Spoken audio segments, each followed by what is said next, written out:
ఇటీవల సజ్జల రామకృష్ణారెడ్డి తెర వెనక జగన్మోహన్ రెడ్డి చేపట్టాలి అనుకుంటున్న కార్యక్రమాలను తెర వెనక నుంచి నడిపే ప్రయత్నం చేస్తున్నాడంటే ఎస్ అవుననే సమాధానం వస్తుంది. మీడియా కంట కూడా పడకుండా ఇటీవల సజ్జల రామకృష్ణారెడ్డి గుంటూరు జిల్లా జైల్లోకి వెళ్ళి ఒక వ్యక్తిని కలిసి వచ్చారు అనేది ఇప్పుడు ప్రధానంగా చర్చనీయాంశంగా మారింది. అయితే ఎవరిని కలిసి ఉంటారు అనేది ఇక్కడ ప్రధానమైనటువంటి ప్రశ్న. అయితే మాజీ ఎంపీ, వైసీపీ మాజీ ఎంపీ అయినటువంటి నందిగాం సురేష్ ఆల్రెడీ గుంటూరు జైల్లో అరెస్ట్ అయి ఉన్నాడు. ఒక మరియమ్మ అనే ఒక మహిళా హత్య కేసులో నిందితుడిగా ప్రస్తుతానికైతే జైల్లో ఉండటం జరిగింది. అయితే అదే జైల్లో మరొక వ్యక్తి కూడా ఉన్నారు. ఆ వ్యక్తిని కలవటానికే వెళ్ళుంటారు అనేది ఇప్పుడు నడుస్తున్నటువంటి చర్చ. ఆ వ్యక్తే విజయపాల్. విజయపాల్ అనగానే మీకు గుర్తొచ్చి ఉంటుంది, రఘురామకృష్ణరాజుని వేధించిన కేసులో ఏఎస్పీగా రిటైర్ అయినటువంటి విజయపాల్ని ప్రస్తుతానికి అరెస్టు చేశారు. 2 రోజుల పాటు సిఐడి విచారణ కూడా తీసుకున్నారు. బట్ ఆ విచారణలో ఎటువంటి సహకారం అందించలేదు, తెలియదు, గుర్తులేదు, మర్చిపోయారని చెప్పి డొంక సమాధానాలు చెప్పించి తప్పించుకున్నారు. మరొక 5 రోజులు అడిషనల్ కస్టడీ కావాలి, మాకు సహకరించలేదని చెప్పి సిఐడి పిటిషన్ కూడా వేయటం జరిగింది. ఈ నేపథ్యంలోనే తాడేపల్లి ప్యాలెస్లో వణుకు మొదలైనట్టుగా సమాచారం. ఎందుకు అంటే విజయపాల్ మీద అసలు దేని మీద అరెస్ట్ చేశారు అంటే రఘురామకృష్ణరాజు ఇచ్చినటువంటి కంప్లైంట్ బేస్ చేసుకుని, దానిలో ఏవల్గా నాడు సిఐడి చీఫ్గా ఉన్నటువంటి సునీల్ ఉన్నాడు, A2గా నాటి ఇంటెలిజెన్స్ చీఫ్గా ఉన్నటువంటి సీతారామాంజనేయులు ఉన్నాడు, నెక్స్ట్ A3గా విజయపాల్ ఉన్నాడు, A4గా జగన్మోహన్ రెడ్డి ఉన్నాడు, A5గా ఎవరో ఉన్నారు మొత్తానికి. సో ఇలా ఒక ప్రయారిటీ ఆర్డర్ ఉంది. ఎప్పుడైతే విజయపాలు నోరు విప్పుతాడు అని తాడేపల్లి వర్గాలలో అనుమానం కలిగిందో వెనువెంటనే సజ్జల రామకృష్ణారెడ్డి ద్వారా ఒక రాయబారాన్ని పంపినట్టుగా అనుమానం అయితే కలుగుతుంది. అసలు సజ్జల రామకృష్ణారెడ్డి ఎవరిని కలవడానికి ములాఖాత్ తీసుకుని వెళ్ళాడో బహిరంగ పరచాలని చెప్పి ఇప్పుడు కొంతమంది టీడీపీ నేతలు కూడా డిమాండ్ చేస్తున్నటువంటి పరిస్థితి. అయితే సజ్జల రామకృష్ణారెడ్డి డైరెక్ట్గా ఏఎస్పీ విజయపాల్ని కలిశాడా లేదా అనేది ఎవరికీ తెలియదు.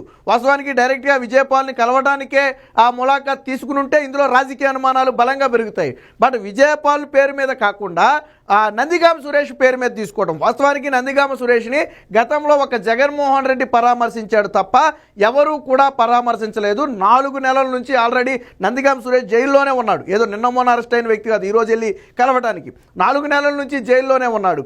అది తాడేపల్లి ప్యాలెస్కి ఆ జైలుకి మధ్య దూరం గట్టిగా తిప్పి కొడితే 30 కిలోమీటర్లు కూడా లేని పరిస్థితి. మరి ఈ 4 నెలల పాటు అటువైపు కన్నెత్తి చూడని సజ్జల రామకృష్ణారెడ్డి ఉన్నట్టుండి ఎందుకు గుంటూరు జైలు మీద ప్రేమతో ములాఖాతు తీసుకుని ఎవరికంటా పడకుండా వెళ్ళాడు అంటే విజయపాల్కి ఒక బలమైన సందేశం పంపాలని తాడేపల్లి ప్యాలెస్ నుంచి సజ్జల రామకృష్ణారెడ్డికి వచ్చిన ఆదేశాలు అమలు చేయడానికే వెళ్ళాడు అనేది ప్రధాన చర్చ. నందిగాం సురేష్ ద్వారా విజయపాల్తో మాట్లాడించి ఎట్టి పరిస్థితుల్లోనూ రఘురామకరాజు కేసు విషయంలో పొలిటికల్గా ఎవరి పేర్లు బయట పెట్టవద్దు, ఆల్రెడీ ఇరుక్కున్న వాళ్ళు ఎలాగా ఇరుక్కున్నారు, బట్ రాజకీయంగా ఉన్నటువంటి వాళ్ళ పేర్లు బయట పెట్టొద్దని చెప్పడం కోసమేనన్నట్టుగా తెలుస్తుంది. ఎందుకంటే ఆల్రెడీ A3 గాను A4 గాను జగన్మోహన్ రెడ్డి పేరు కూడా ఇందులో ఉంది. A4 అనుకుంటా. రఘురామకృష్ణరాజు టార్చర్ వ్యవహారంలో A4 జగన్మోహన్ రెడ్డి. ఆల్రెడీ నోటీసులు కూడా జగన్మోహన్ రెడ్డికి ఇవ్వడం జరిగింది. సో పొరపాటున విజయపాల్గా ఇందులో పొలిటికల్గా ఇన్వాల్వ్ అయిన వాళ్ళ పేర్లు చెబితే అది రాజకీయంగా పార్టీకి కోలుకోలేని దెబ్బ. అందులో విజయపాలు 2 రోజుల కస్టడీ తర్వాత విజయపాలు కూడా కొంత అప్రూవర్గా మారతాడు అనే ఆలోచన విజయపాల్లో వచ్చినట్టుగా తెలుస్తుంది. తన సన్నిహితుల వద్ద విజయపాలు ఇదే కొంత ఆవేదన వ్యక్తం చేశాడని కూడా ఒక టాక్ నడుస్తుంది. ఏంటి ఆవేదన అంటే, ఆ రోజు నేను చేసిన పనులు నిబంధనలకు విరుద్ధంగా చేస్తున్నానని నాకు తెలుసు, కానీ తప్పని పరిస్థితుల్లో నేను చేయాల్సి వచ్చింది. కానీ ఈరోజు నేను అరెస్ట్ అయ్యి కేసులు ఎదుర్కొంటుంటే కనీస సహాయం అందించడానికి కూడా ఏ వైసీపీ నేత ముందుకు రాలేదు. ఆ రోజు వాళ్ళు చెప్పబట్టే కదా నేను చేశాను, లేకపోతే రఘురామకృష్ణరాజుతో నాకేంటి వ్యక్తిగత వైరం, నాకేం సంబంధం లేదు కదా ఆయనతో. నేను ఒక అధికారిని, ఆయన ఒక పొలిటీషియను, నాకు ఆయనకి ఏం ఇది ఉంటుంది. మీరు చెప్పారు కాబట్టి, అంటే కొంతమంది వైసీపీ నేతలు చెప్పారు కాబట్టే నేను చేశాను.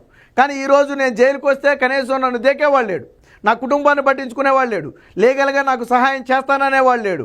సో ఆ రోజు చేసిన దానికి ఈరోజు తప్పయింది, పశ్చాత్తాపడుతున్నట్టుగా కొంత ఆవేదన అయితే తన సన్నిహితుల వద్ద వ్యక్తం చేసినట్టు తెలిసింది.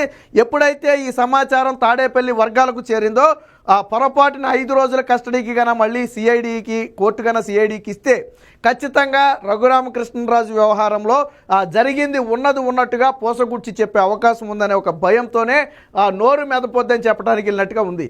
దీనికి అంటే వైసీపీ పార్టీ ఎప్పుడైనా ఒక వ్యక్తిని కొలుస్తుందంటే దానికి ప్రధానంగా ఎక్కడో చోట సింక్ ఉంటుంది.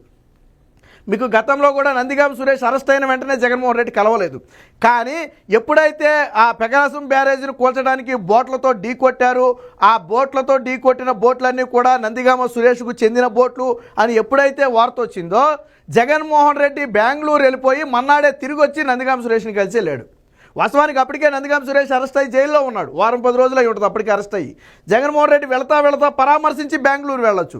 కానీ బోట్ల వ్యవహారం బయటకు వచ్చి ప్రభుత్వం దీని మీద విచారణ చేస్తున్నామని చెప్పగానే జగన్మోహన్ రెడ్డి బెంగళూరు నుంచి పరుగున వచ్చి నందిగామ సురేష్ని కలిశాడు. మరి ఎందుకు బెంగళూరు కలవకుండా వెళ్ళిపోయాడు, మళ్ళీ తిరిగి వచ్చి ఎందుకు కలిశాడు? అప్పటికే అరెస్ట్ అయ్యి చాలా రోజులైంది.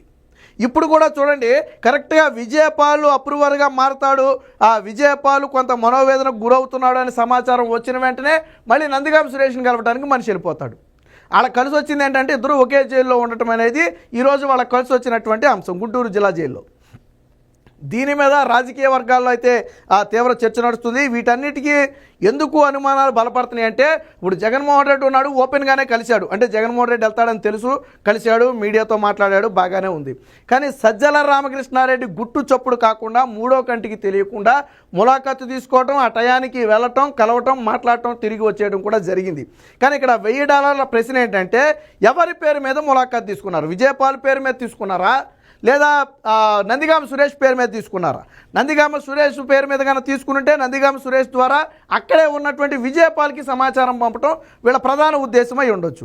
ఇప్పుడు దీని మీద ఆల్రెడీ సోషల్ మీడియాలో కానివ్వండి, మీడియాలో కానివ్వండి దీని మీద తీవ్ర స్థాయిలో కథనాలు వస్తున్నా సజ్జల రామకృష్ణారెడ్డి నోరు మీద మీకు గతంలో సగశాఖ మంత్రి అని ఆయనకి బిరుదు ఎందుకు వచ్చింది? ఏ చిన్న ఆరోపణ వచ్చినా ముందు బయటకు వచ్చి ఖండించడమో, వ్యతిరేకించడమో, అనుమతించడమో లేదా ఒప్పుకోవడం ఏదో ఒకటి జరుగుద్ది. కానీ సజ్జల రామకృష్ణారెడ్డి కూటమి ప్రభుత్వం వచ్చిన తర్వాత అసలు నోరు విప్పలేదు పక్కన పెడితే, ఇప్పుడు ఆయన మీద తీవ్ర విమర్శలు వచ్చినా నోరు విప్పలేని స్థితిలో ఉన్నారు. వైసీపీ వర్గాల్లో కూడా కొంత అనుమానం ఉంది.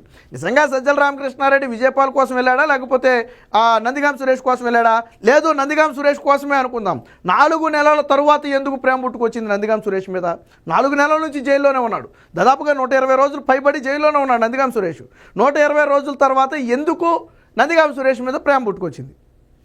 ఇలా 1 కాదు 2 కాదు అనేక ప్రశ్నలు అయితే ఉత్పన్నమవుతున్నాయి. ఇటుపక్క రఘురామకృష్ణరాజును కూడా ఈ కేసుని చాలా సీరియస్గా తీసుకోవడం జరిగింది. ఇప్పటికే ఆయన డిప్యూటీ స్పీకర్గా ఉన్నాడు, మనందరికీ తెలిసిందే.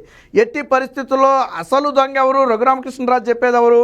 విజయపాల్ అనే వ్యక్తి కేవలం వాళ్ళు చెప్పింది చేసిన వ్యక్తి. వాస్తవానికి ఆ రోజు ఆయన ఆధ్వర్యంలోనే కేసు మొత్తం కూడా డీల్ చేయడం జరిగింది. ఎందుకు విజయపాల్ మేడకు చుట్టుకుందంటే, సరే చెప్పింది ఎవరైనా కానీ ఆ రోజు రఘురామకృష్ణరాజు కేసు మొత్తాన్ని చూసిన వ్యక్తి విజయపాల్. తర్వాత ఏఎస్పీగా ఆయన రిటైర్ అయ్యాడు. అయితే ఇక్కడ ఇంకొకటి, రఘురామకృష్ణరాజు ప్రధాన డిమాండ్లు ఏంటి? నన్ను చూడటానికి 4 ముసుగులు వేసుకుని వచ్చారు. ఆ వచ్చిన 4 ఎవరు? 1, 2 నన్ను కొడుతుంటే వీడియో కాల్ చేసి అటుపక్క వాళ్ళకి చూపించారు. ఎవరికి చూపించారు? ఎవరు ఆ వీడియో కాల్ చూశారు? సో ఇలాంటి అనేక ప్రశ్నలకు సమాధానం దొరకాలి.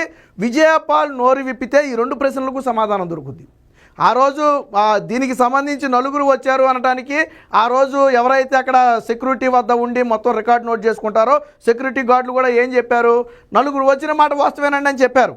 బట్ వాళ్ళని అందులో ఎంట్రీ చేయొద్దని వాళ్ళే చెప్పారని కూడా చెప్పాడు. 4 అయితే వచ్చారు, బట్ ఎంట్రీలో వాళ్ళ పేర్లు కానీ డీటెయిల్స్ కానీ రాయొద్దని చెప్పారు. వెళ్ళారు, కొంతసేపు ఉన్నారు, వచ్చేసారు, నాకు అంతవరకే తెలుసు అని సెక్యూరిటీ గార్డు కూడా చెప్పాడు. అంటే 4 లోనికి వెళ్ళిన మాట వాస్తవమే.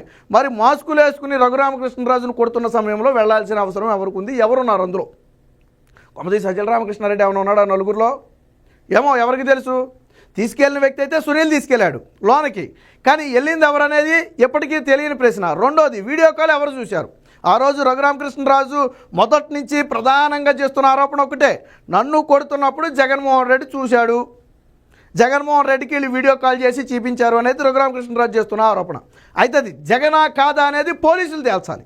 అసలు వీడియో కాల్ చేయడం అనేది తప్పు, ఇంట్రాగేషన్లోకి ఇతర వ్యక్తులు వెళ్ళటం అనేది ఇంకా తప్పు.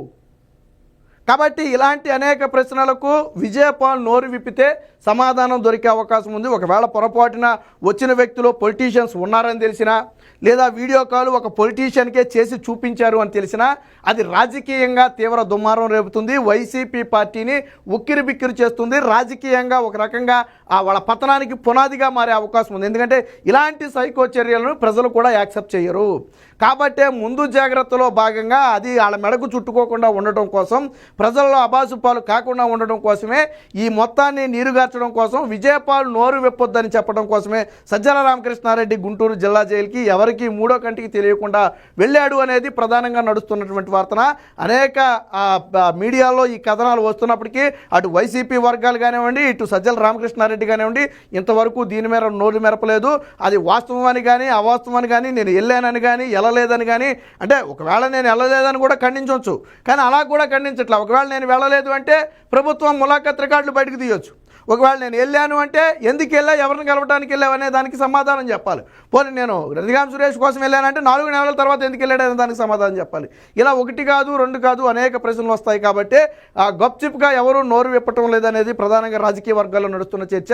ఏది ఏమైనా రఘురామకృష్ణరాజు టార్చర్ కేసులో విజయపాల్ అప్రూవర్గా మారతాడు అనే ఒక ప్రధాన సమాచారం తాడేపల్లి వర్గాలకు చేరింది. కాబట్టి జగన్మోహన్ రెడ్డి సజ్జల రామకృష్ణారెడ్డిని దూతగా పంపాడు. అక్కడే ఉన్నటువంటి నందిగామ సురేష్ ద్వారా విజయపాల్ నోరు విప్పకుండా చేయించే ప్రయత్నం, అది బెదిరింపు కావచ్చు లేదా బ్రతిమాలటం కావచ్చు. ఇందులో కూడా 2 రకాలు ఉంటాయి. నువ్వేం నోరు ఒప్పుకుని నీకు ఏదైనా కావాలంటే మేము చూసుకుంటాం, మీ ఫ్యామిలీని మేము చూసుకుంటాం, మీకు లీగల్గా మేము ఏదో సహాయం చేస్తాం, నీకేం ఇబ్బంది లేదని చెప్పటం ఒక టైపు. నువ్వు నోరు విప్పానంటే నీ అంతు చూస్తానో లేదా నీ ఫ్యామిలీ అంతు చూస్తానో బెదిరించడం మరో టైపు. సో ఇంతకీ ఏ రకమైనటువంటి పందాన్ని ఎంచుకున్నారు అనేది అది తర్వాతే తెలియాలి. ఇదే సేమ్ సీను సంబంధం లేకపోయినా ఇంకో కేసులో కూడా జరిగింది. ఎక్కడ జగన్మోహన్ రెడ్డి బాబాయి హత్య కేసులో అదేవిధంగా దస్తగిరి చెప్పాడు, కొంతమంది క్యాంపు పేరుతో హాస్పిటల్లోకి వచ్చి నన్ను బలవంతంగా బహిరంగంగానే బెదిరించారు, నీ అంతు చూస్తాను, నీ కుటుంబం అంతు చూస్తాను, నువ్వు నోరు విప్పితేనని బహిరంగంగానే బెదిరించారని చెప్పి దస్తగిరి కూడా చెప్పడం జరిగింది. సో దానికి దీనికి సింక్ అయ్యే అవకాశం కూడా ఉంది. ఎందుకంటే అది వైసీపీ నైజం. అక్కడ దస్తగిరి ఖచ్చితంగా వైసీపీ నేతల పేర్లే చెప్పాడు. ఇక్కడ వైసీపీ అదే నైజాన్ని బయటపెట్టిందనే అనుమానాలు కూడా ఉన్నాయి. ఏది ఏమైనా మొత్తంగా రహస్యంగా సజ్జల రామకృష్ణారెడ్డి నందిగామ సురేష్ను కలిశాడు అనే వార్త ఇప్పుడు రాజకీయ వర్గాల్లో హాట్ టాపిక్గా మారింది.